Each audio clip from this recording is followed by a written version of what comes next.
Stop recording button. Double tap to activate.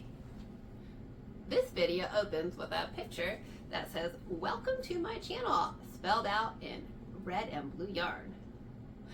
Why are you telling me what I'm seeing, you're asking? Well, thanks for asking. Hi, my name's May, and I'm one of the 16 million people that you share planet Earth with who's considered legally blind. And today, I'm trying to make my channel as accessible to those other 16 million people. And so I want to describe the pictures and the items that I show. So if you hear me picking up items and telling you what they are or what color they are, if I can remember, I am colorblind myself, it's because I want to make this as accessible and a friendly place to blind and visually impaired people. I want the internet to be full of descriptions. When you post a picture that says, "I just dyed my hair this weekend," I want to know what color. Is that purple? Is it blue? I don't know. I want to know too. So, today's March 7th, and here in the United States, it's considered National Crafting Month. Now, I don't know what date I'm going to post this yet, but hopefully in March. So, in celebration of National Crafting Month, since I love to crochet and knit, I, of course, am going to be talking about crochet, my love of crochet, my crochet journey. I want to share that with you, and I want to get you excited about crochet and knitting and yarn and creating. This channel is all about creativity. And creativity is for everybody, including the blind and visually impaired, including people with disabilities. It's for everybody. It's not for a special. It's not for a select. Creativity is for everybody, and that's what we're all about here. If you don't crochet, that's okay. I get it. We're all different, and that's the beauty of life. I get some people can't crochet because of physical issues, cognitive issues. You don't get it. Whatever.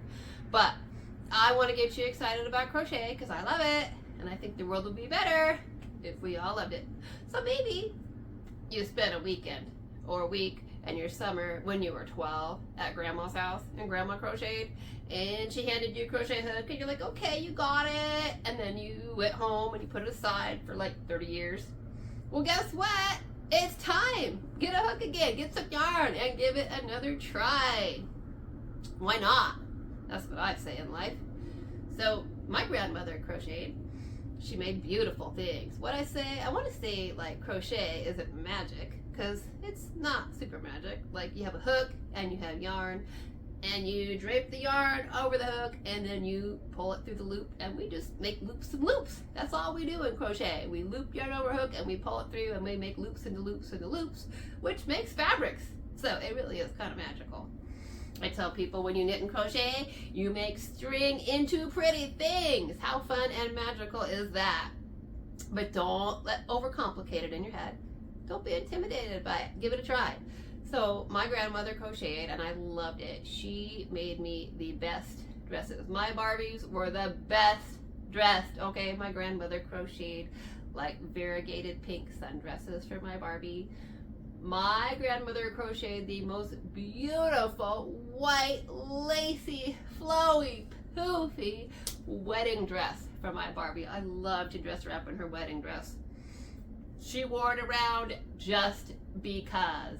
Okay, my Barbie wore her wedding dress to clean. My Barbie wore her wedding dress to go shopping. Okay, she loved her wedding dress. So, now I don't have it. I'm sad about that. Not the Barbie. I'm good without Barbie now. But I do wish I had the wedding dress. I don't know what happened to it. Maybe it's in my parents' garage. I don't know. My parents have obviously moved and cleaned and, sorted a few times. So I don't know what happened to Barbie's wedding dress. But I've never forgotten Barbie's wedding dress. It inspired me. I knew the potential of yarn, the potential of crochet and a crochet hook. I knew you could make beautiful things out of string because of my grandmother. Well, my grandmother passed away when I was 9, and she did not have the opportunity to pass on the art and the craft of crochet to me. So my interest, it sort of went into hibernation. And then when my sister, who is 2.5 years older than me, was in high school, she saw a girl crocheting and she was like, hey, I kind of want to learn how to do that. Can you show me how? And she did. And thus began my sister's journey of crocheting ripple afghans. And she crocheted ripple afghans for everybody. I should have brought mine here because I actually still have it. My sister gave me a crochet ripple afghan probably like 30 years ago. And I still have it and I still love it. And it's in the closet. Should have brought it here. But she also crocheted me this blanket. What is this blanket? When you're talking to somebody who's blind or visually impaired and they can't see you or what you're holding up or what you're handling, it's okay to say these, that, and this if you follow it up with a description and you let us know what you're talking about. If you don't, I'm going to be like, well, what's the this, right? So I say this, but I describe it. So this is what's considered a granny square afghan, meaning it's made up of dozens of little squares. And this is a scrap gan, meaning that she took her scraps from all her other projects and made squares. And so some of the squares are solid colors, some are not. Some are multiple colors, some are variegated, some are variegated and plain colors. I think there's literally every color in this blanket: white, black, red, green, probably yellow, even blue. It's like every scrap that she had, she put together, and then it's stitched together and trimmed with black. And I love it. I still have it. I probably had this blanket for 25 years. I think it's beautiful. I think it's huge. This blanket was on my bed for a very, very long time. So this, just imagine, this is what you can make. And the cool thing, I haven't yet mastered the granny square, by the way. You can tell it's been on my Newark cop killed. Another critical shootout with 14-year-old. You can tell that this blanket has been in my life for years because the stitching is starting. That's my screen reader, by the way. If you're wondering how I access the internet, it's because my phone reads the stuff out loud on the screen to me, and you just heard it. I forgot to silence my phone. Note to self, when you start recording, silence your phone in the future. We'll see how disruptive and needy it gets. If it gets really disruptive, we'll just take a pause and silence the phone. So, but you can tell that this afghan is very loved. There's holes, and this is why it's not on my bed anymore, and I don't know that this is repairable. But I still keep it because my big sister made it for me, okay? It's like big holes. The stitches have been ripped apart in multiple places, but I can't quite part with it because my big sister made it for me. So it hangs out in my closet. She actually would probably look at these holes and be very understanding if I just tossed it or just, I don't know, but she'd probably get it. But I can't quite bring myself to do it yet, so I still have the blanket of probably 25 years with the big holes in it. So it doesn't get regular use anymore because it's definitely wearing out. But the beauty of granny square blankets is you can make just one or two. We can make a square at a time, just one at a time, and you've made a square, and you can make a whole pile of squares then and connect them. I haven't yet mastered the granny square, but it's definitely on my bucket list. Probably not a blanket this big, but I want to make granny square blankets. So my sister, when she got the crochet bug in high school, I might have been in middle school or maybe a freshman in high school. I don't actually remember, but probably like 15 or something, when my sister bought me a crochet hook and handed me some yarn. And she's like, you too need to learn how to crochet, just like I am today talking to you. I'm like, you need to learn how to crochet, okay? That was my sister to me when we were teenagers. So she gave me the hook, she gave me the yarn, she taught me how to do the motion, loop the yarn over the hook, pull it through. Guess what? I didn't get it. I failed. I set it aside. I didn't get it. Okay. The lady who designed this purple and black shell trellis scarf, didn't get crochet. I failed at my first attempt. So before my sister moved off to college, she was like, take two, little sister, you have to learn how to crochet before I move out, and I'm not here, I'm going to be across the country, because I grew up in Washington State. I'm still in Washington State. My sister went to college in Boston, all the way across the country. She ran away to the East Coast and really only comes home once a year. But she was like, you gotta get this. before I'm across the country. So when she could tell I was struggling with my crochet chain, which I still do, by the way, that's still one of the hardest things about crochet for me, is making the chain, getting the loops consistent, still a big issue for me.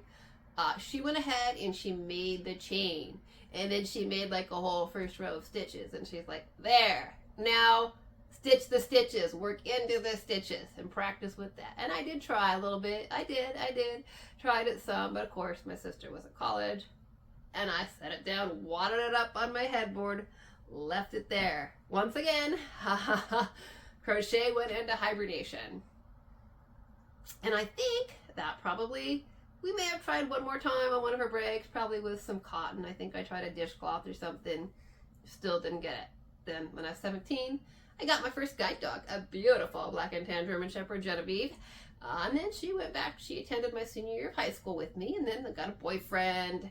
And then I went to college. I was in a long distance relationship with my boyfriend, and I was, studying, going to school, commuting on the bus, talking on the phone with my boyfriend every night, commuting to go and visit him every weekend, and throwing a tennis ball for my guide dog when she wasn't working. So I really didn't have time and space for crochet. Well, as I mentioned in my second video, the one before this, how my deteriorating eyesight led me to knitwear design. In I don't know when, I don't remember when, but I started, I'm not going to tell you the whole story because it's the second video. I started designing my own knitwear when I was struggling to actually read knitting patterns anymore. And then once I started designing knitwear, I started imagining things, as I said in that video. This Holly Berry A-line red skirt. Holly Berry, I think, is like a burgundy color, they say, with the white crochet trim. And so I knew because of what I knew from my childhood, from my grandmother. I still had the white Barbie wedding dress in my head. I knew the potential of crochet. I knew what you could do. I knew it. And so as I was knitting, right, I'm sitting there knitting, and I'm getting these ideas in my head, like the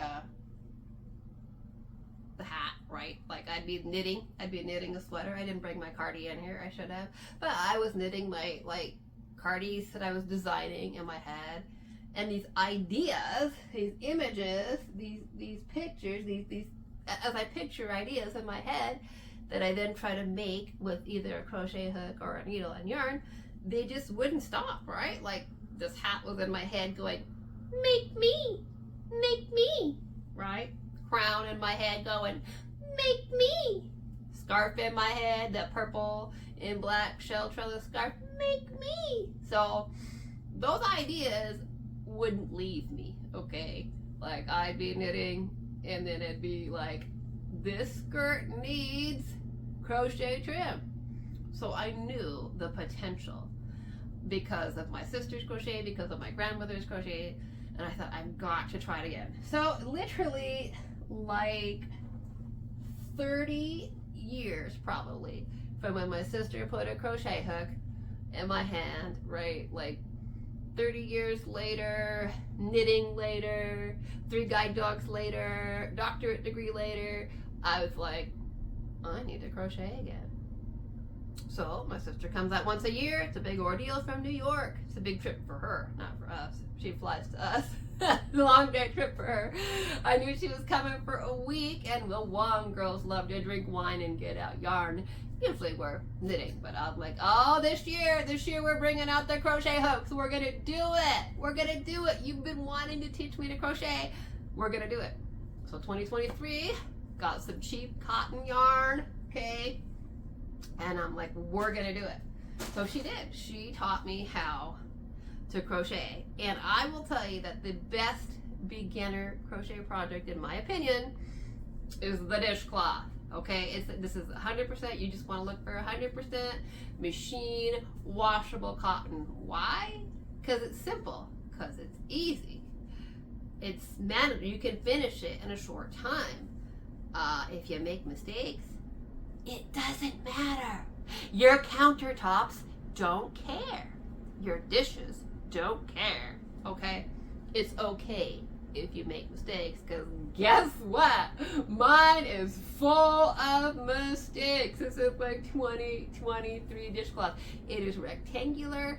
It is light in color. I want to say it's either tan or a light pink. I don't remember because I don't pay attention to the colors of my dishcloth.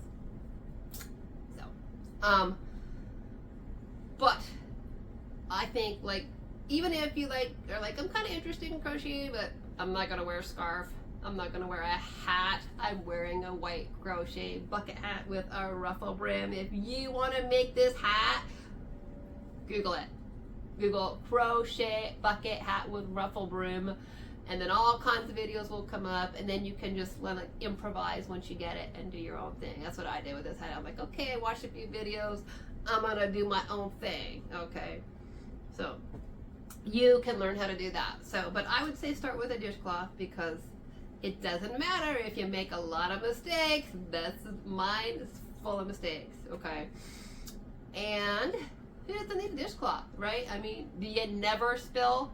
Ever? You never spill? If you never, ever, ever spill, congratulations. You're perfect, I guess. Obsessive, I don't know. Maybe you never, ever pour your own coffee. I guess that's a possibility. But I have a lot of crochet and knit dishcloths that I've made myself because they're handy, right? I mean, spilling coffee in the morning when I pour my coffee is a regular occurrence in this household, okay? I'm just gonna confess, it happens regularly. So I just go to my sink, wet my little crochet or knit dishcloth that I've made myself, take it over there, wipe down the counter by the coffee pot, rinse it out under the faucet, hang it on the faucet, and I get multi-uses out of it. Okay, so who doesn't need that? I mean, if you never spill, or if you're a billionaire who just hires the help to follow you around and clean up, well, congratulations, I guess. This video's for everybody, billionaires included.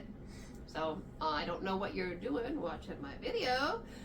Thought you'd be like managing your companies or something, but okay, all are welcome here. So if you're not one of those people and you still don't need something to wipe your counters off with because you don't do it, we should probably have a talk, because that's kind of gross. Okay, just saying.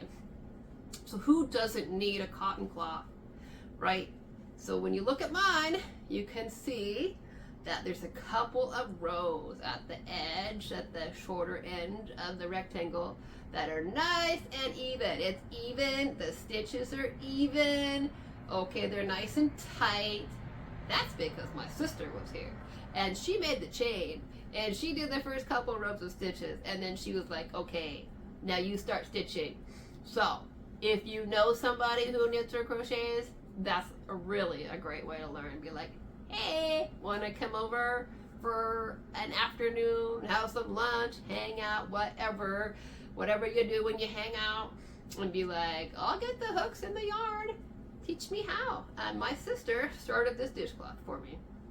And then you can certainly tell where I took over. Okay, the stitches change, the stitch count changes almost immediately. Because guess what? I was pretty much new to crochet. I'm visually impaired. I can't see my stitches. I crochet by feel. So what happened? I missed stitches. Thus, shaping began. Okay, it gets narrower, it gets wider. My dishcloth gets narrower for a while, and I figured out I'm skipping stitches. It gets wider. I tried to add in more stitches on one side. I lost more stitches on the opposite side. It looks like a Pac-Man, like a mouth, or like somebody took a bite out of it. Okay, it happens. And this is probably like my fourth attempt too. It was worse than this. I ripped it out numerous times. You can even tell I started ripping out one of the rows that she did at the bottom, because the stitches get loose and gappy on the end there. That's me. That's where I took over, but I ripped it out.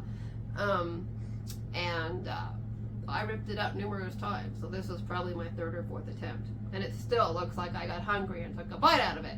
I promise you, I know how to cook. I did not take a bite out of my dishcloth. That's me learning how to crochet by feel, okay? This dishcloth is a disaster. It's a disaster, but it's functional. It's cleaned up many coffee spills. Now I know, Judgy McJudge over there, sitting out on the other side of the camera on YouTube's going like, oh my god, I can't believe she was showing that on the internet. Well, you're right. I probably shouldn't be. Probably against my better judgment, I shouldn't be showing the dishcloth on the internet. But I am, because couple of reasons. Now, first of all, it is okay to laugh at this dishcloth, okay? I do. I pull it out of the drawer and I'm like, oh my god, disaster dishcloth coming out to clean up after my disaster, okay? So I laugh at it. So it actually is acceptable to laugh at it.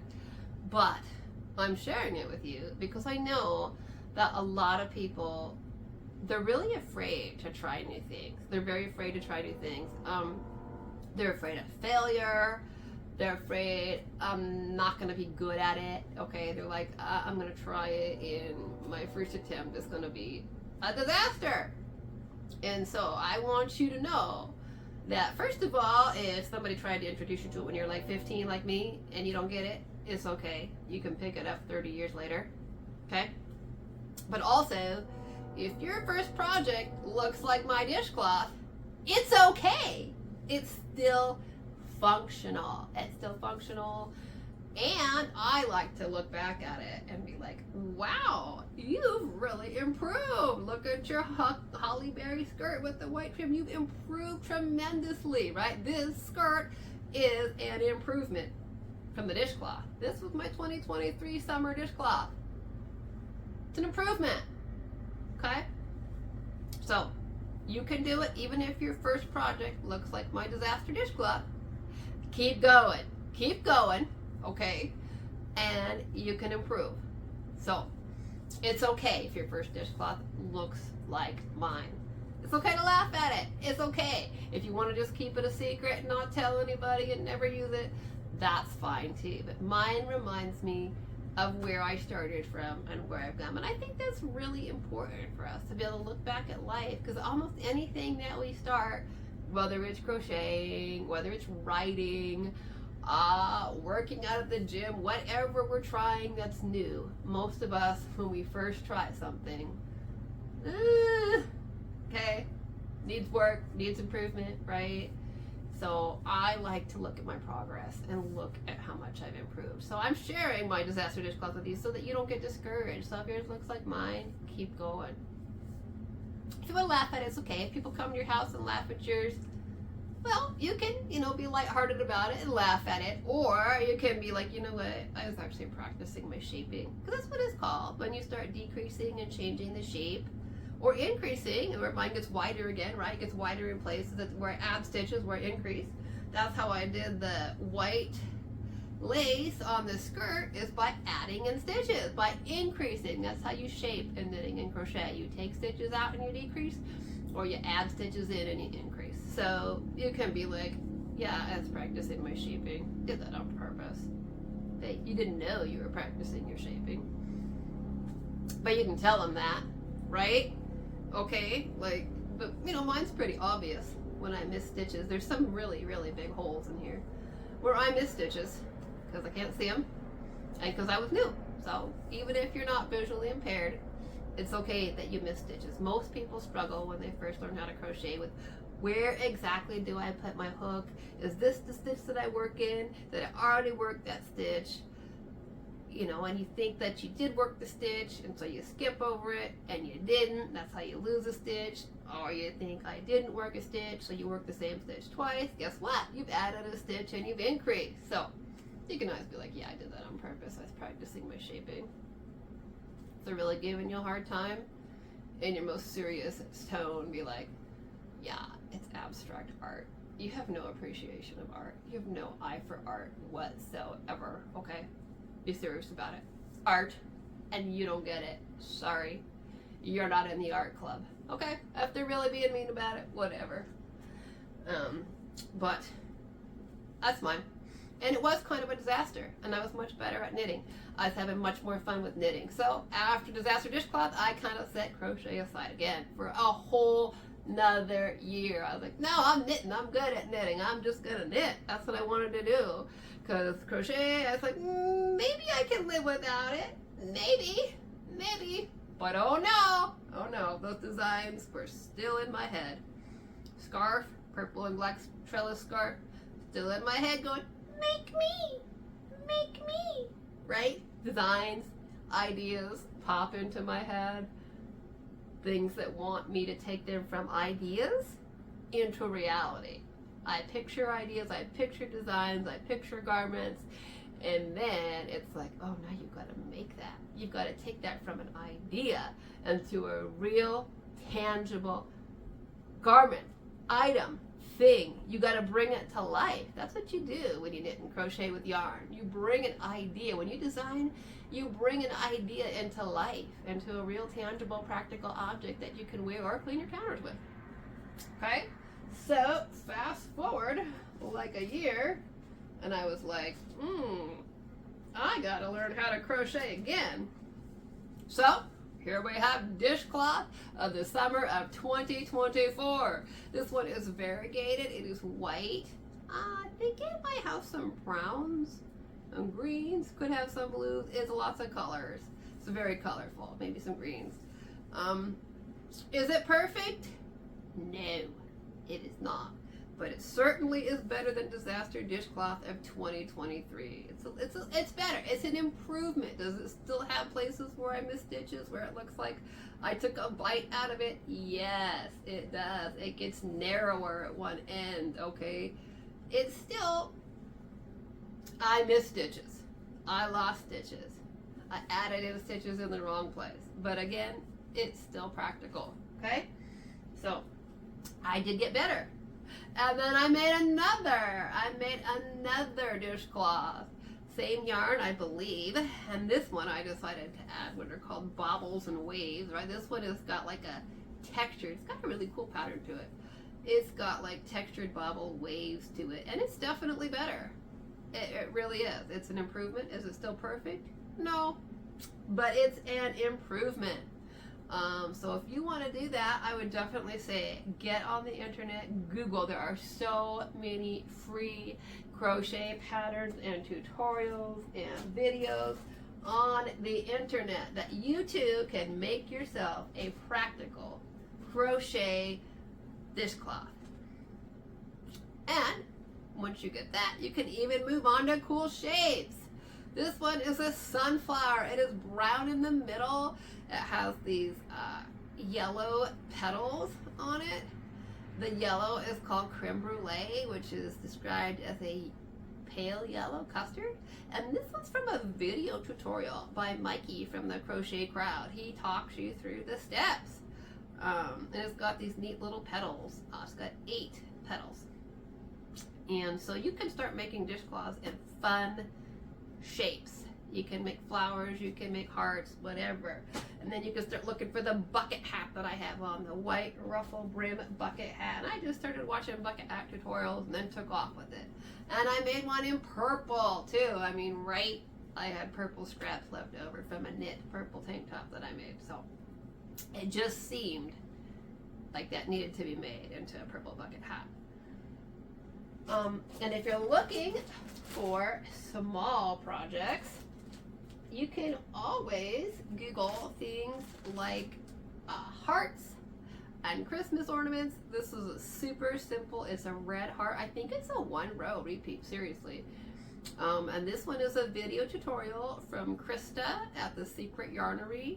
She makes great video tutorials. She walks you through every single step. So this little heart is red, and it's fairly symmetrical, not perfect, for sure, but it's simple, it's easy. I put like a hanging thing on it to hang it up, just another piece of yarn. You can do that if you want to hang yours up. You can certainly look up lots of, there's so many like little heart crochet tutorials on YouTube. People who will literally walk you through the first step. Once you get the yarn and the hook in your house, it's like, make a slip knot, and they will walk you through making a slip knot. Put hook, slip knot on the hook. Okay, they walk you through every single step. So I went and made a bunch of like Christmas ornaments. This is a sparkly green bell. It's lace. and got some shells on the edge. I'm pretty sure this pattern came from Claire. She's an Australian. She has a lovely Australian accent. And then, of course, I was like, it's lace, so you can see through it. And I was like, oh, that needs a light. And that baby needs to light up, because this is sparkly. It is green with, I think, silver. I think silver sparkles in it. I could be wrong. This yarn is from Plymouth Yarn Company, and it's kind of a scratchy yarn. I'm gonna be honest with you. I bought this yarn originally. I bought some Plymouth Encore is what it's called. It's a super wash wool acrylic blend, and I initially bought some for baby blankets, and I did make a baby blanket out of it, but I thought it's a little scratchy and stiff, right? And then I saw the Encore stars, and I was like, I've got to have it. Tomorrow, Cheney clouds giving way to sun. Highs in the mid-50s and lows in the upper 30s. Well, there's the weather report. Thanks. So I was like, this green star yarn is going to be perfect for Christmas ornaments. And then I had to add this little pouch in the middle. Claire doesn't have this on hers, but I needed that. And then I put like a little LED light in mine. The light's burned out. But you can totally do that. Just improvise. You can take crochet patterns and then just go wild. Let your imagination go wild and improvise. You can put little hanging pouches and purses inside of your lace bells and light those babies up. Okay, I wish I had changed the light in there so you can see it, but I didn't think of that. So that is my crochet journey. If you're looking for other places to go, the YouTube, for if you don't have a sister or a grandma or a friend who can help you, one of the best YouTube channels for learning how to crochet is a channel called Creative Grandma, Glenda, and her grandson Cody. And Glenda has been like her career, have been designing crochet work, and she makes tutorials and she walks you through every single stitch, okay, from make a slip knot. She walks you through it, every single stitch, and she's very repetitive. She walks you through the pattern like 3 times. So this is a blanket. It's a circular blanket.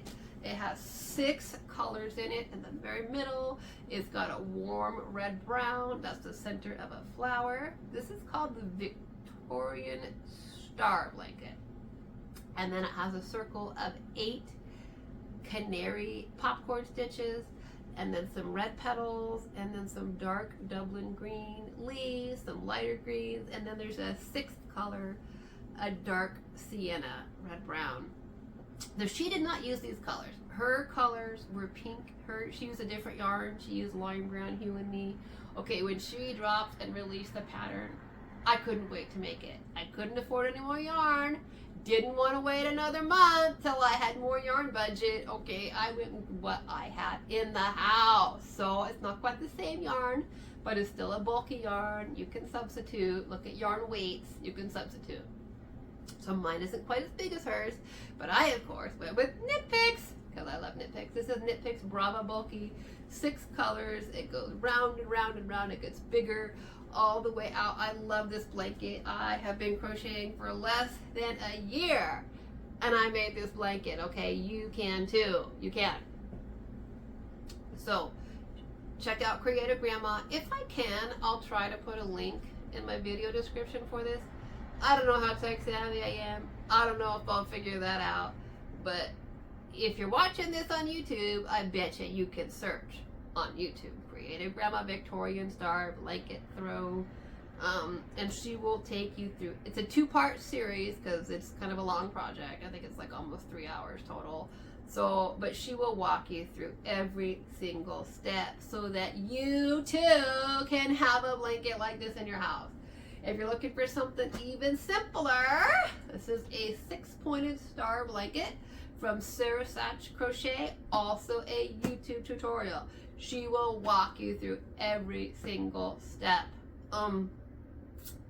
This is a 6-pointed star. She calls it a kiwi. a kiwi star or something like that because she used the kiwi color.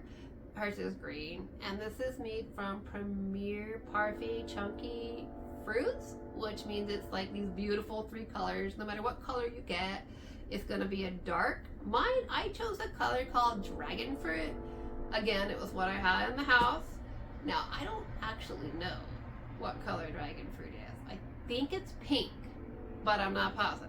And it's got like a dark solid color, which I think is pink, and it has a light color, which to my eyes looks white, but I think it's probably light pink. And it's supposed to be like the darker color because it's fruit. All these yarns are supposed to represent fruit. So it's supposed to be like the outer peel of the fruit, and then there's like a combo which has the lighter color background, and then speckles, which are of the darker color, which are supposed to be the seeds of the fruit. How creative is that? And then the lighter fleshy color. And all the colors come in this kind of combo with the 3 different ones. Now hers was only made out of 2 skeins because it's supposed to be like a playtime mat for a baby, and it's a great, seriously, a super fun, this is velour yarn. It is machine washable. It is absolutely luscious. It's luscious. I'm rubbing it on my cheeks if you can't see. It is luscious. I love to touch this yarn. Okay. 6-pointed star. She used only 2 cakes of it because it's meant for babies. Okay, well guess what? I don't have a baby. And I love velour yarn. And I happen to have 4 cakes of this in the house. So you know I used all 4 cakes and made it for myself because why not? Why not? Why not when you love velour yarn? This blanket it's even easier than Creative Grandma's blanket. This blanket, the pattern is seriously, it's the same pattern. Once you get started, it's the same pattern every single round until you get to the edging. So you get to the border, to the shells on the border. And if you really didn't want to do the border, you don't have to. You actually could leave it off. I did it. I think it looks pretty. I think it looks lovely, lovely, lovely, right? But you wouldn't have to. Your blanket would still be very usable without it. So if I can remember how to link that up, I will also, because this blanket, the star blanket from Sarah, is, I think it's a perfect, when you want to move beyond the dishcloth or the bucket hat and you want to make a blanket, whether it's because you got a baby or your sister's having a baby or your friend's having a baby or you're going to become a grandma or whatever you need a blanket for, right? If you want to make it out of 2, it's a great gift. If you want to make it out of 4 for yourself, do it. But it's a great beginner project, especially if you're visually impaired. Not only is it basically the same row until you get to the border, so it's easy to memorize because I mean, obviously I could have re-listened and rewound her video over and over and over. I could have gone back, and you can do that. You can totally do that. But, you know, as a person who's blind or visually impaired, I'm used to trying to get my instructions once or twice and then not being able to go back and read a pattern. So I'm pretty good at memorizing. So it was super easy to memorize. It's like double crochet, chain 1, super easy. And then of course you do the points. So those are a little bit different. And I like it as a person who crochets by feel because it's made out of a super chunky number 6 yarn that's really, really easy to feel. These stitches are so big. You can easily feel them, and it's made with a 9mm hook. So it's a big hook. It makes big stitches. If you can't see your stitches and you're trying to crochet by feel, these are some big stitches, okay? You can easily feel them. You're not like, you know, they're super easy to feel. So it's a great beginner project for somebody who's got vision issues, who's crocheting by feel, just a beginner in general, because it's simple. It's repetitive, and you get a wonderful, rewarding, lusciously soft blanket. So, okay, I think I've said enough about my love of crochet for National Crafting Month. I want you to love crochet as much as me. That's my crochet journey. So, if you don't crochet, it's okay. You're still welcome here. What are you doing for National Crafting Month? Are you knitting? Are you crocheting? Are you quilting? Are you beading? Are you sculpting? Are you choreographing a dance? Like, what are you? Are you writing? Are you painting? What are you doing? Because this channel is about creativity. So you don't have to knit and crochet or love yarn or be visually impaired. I just try to make this a channel for people who are visually impaired or who just do love yarn and to knit and crochet. But if you don't, if you're even just thinking about it, you're like, I kind of want to crochet.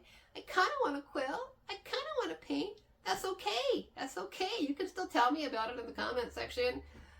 What is it? What's your craft? What's the art? What are you interested in? Okay. Well, thank you so much for stopping by and spending a little bit of your day with me, whether you're watching this in National Crafting Month or whether you're watching it 10 years in the future. Thank you for stopping by, spending time with me, hanging out. If you like this video, please hit the like button. Please share this video. If you want to leave me a comment or a question in the comment section, please do so. I just might answer your questions. Might tell you there's none of your business too, but I might answer them. If you have feedback for myself, that's fine. That's how we learn and grow as people. Yes, I do know it's dark. You don't need to comment and tell me it's really dark. It's because I'm photophobic and I can't open my eyes in the light.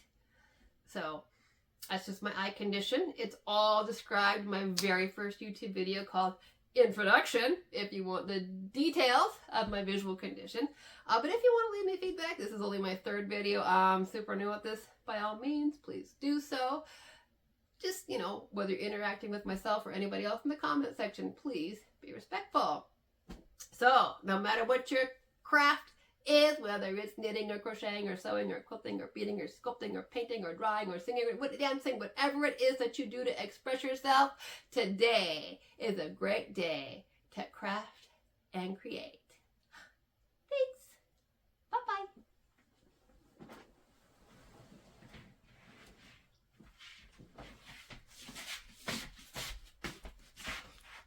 Stop recording. Button. Double tap to activate. Audio description for this video. Description of pictures. The video opens with a screen that says welcome to my channel, spelled out in blue and red yarn. The second picture is the brown and yellow sunflower dishcloth. The third picture is a selfie of me in the white bucket hat.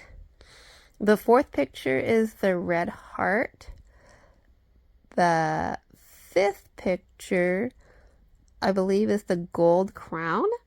The sixth picture is the purple and black scarf. The seventh picture, I believe, is the knitted and crochet holly berry and white skirt. The eighth picture should be the circular Victorian star blanket that's got 6 colors. The ninth picture should be the 6-pointed star blanket. And then at the end of the video, it closes with a screen that says, thank you for watching, spelled out in blue and red yarn. I do not know how to do audio voiceover to describe the pictures when they're being viewed, but I still want this video to include descriptions of the pictures. Thank you for listening. Okay, Google, stop recording. Pause. Button.